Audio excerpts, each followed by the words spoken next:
The mechanics are simple. Use a wheel to point to a color and the character sings. You sing to do everything. It's the only way to interact with the world. But it's really simple, and I can't stress that enough. That means the minigames are super easy. Still, they explore the mechanic well.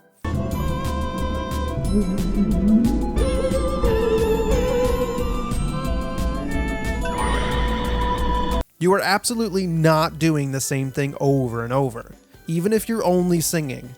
Sometimes you're repeating musical notes and other times you're matching a wavelength. They really vary it up. Now, I'll give the devs credit for finding more ways to sing in a game than I ever expected. Keep in mind, I don't think you can fail any of the minigames. This is more about the journey. But that's not a problem.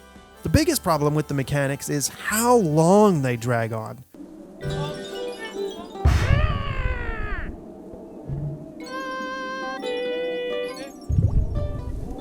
It's always one iteration too much. They overstay their welcome. And by the last round, I'm ready to move on. For example, maybe you have to sing and move some air so you can ride it. After about 3 screens of this, I get it. But they have one more, and that's when you'll sigh and get through it. I do not have much patience, so this might be a larger problem for me. Anyway, the singing can be broken up into 2 categories.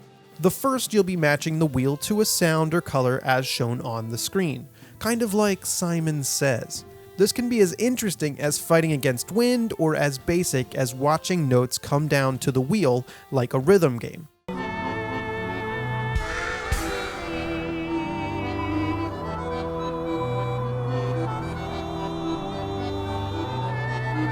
The other category is interacting with the world or changing the environment. For example, moving platform, wall, or wind. These are a bit fiddly and the worst part of the game. I was most frustrated trying to use the wind to blow myself onto a platform only to continually miss it. It's not precise, and the fact that the developer tries to squeeze every last ounce out of it makes it annoying. It's not a test of skill, but a test of my perseverance. It's something minor like catching the edge or the gap being just a little too small and having to start over gets tiring. That said, it's very rare for Wandersong to reuse a mechanic, so it's less bothersome than you think. But even with all that, I still love the game. The adventure is huge. There are so many different areas and characters to meet.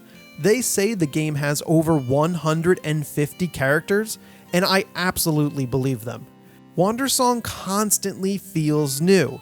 This is not a small game. I really enjoyed the story, but I saw many of the story beats coming. Yet they are so well done, and most importantly, they feel genuine. In particular, the intermission was a lot of fun and did actually surprise me. Just to note, they claim 10 to 12 hours to complete, but I was able to finish in about 8 hours. However, this is the perfect length. I can't imagine it going on any longer. As for my pet peeves, yeah, they're irritating. Wandersong's resolution only goes up to 1080p, and there is a serious Vsync issue. The jump is directly tied to the frame rate, and when I first started, I wasn't able to clear the very first jump of the game. Now there is a fix, but the jump is very airy, which is better than not making the jump, but it's still wrong. So they're working on it, and I'm sure they'll have it cleared up, but just don't play with Vsync on.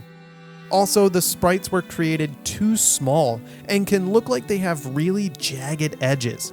This is amplified when the game zooms in, which is frequent. All of these get on my nerves, they're pet peeves, but it wouldn't stop me from recommending the game.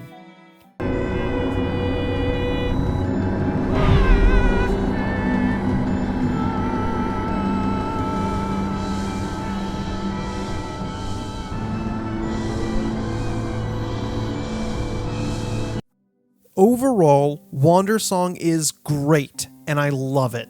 Even with these small annoyances, I can easily overlook that to find an amazing game. I can't help but enjoy all its little surprises and genuine story.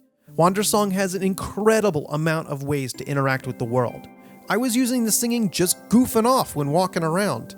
It will usually have an effect on the world, and it's just pleasant to listen to. The biggest factor though is just how unique Wandersong is. I haven't played anything else like it. And I hate to keep bringing it up, but just how much effort the devs put in really shows. The soundtrack is 110 tracks, which is crazy, and created by A Shell in the Pit, who is amazing. It's a bright, beautiful journey trying to save the world with music. Hey, thanks for watching. Click subscribe for more indie game reviews. You're going to enjoy it.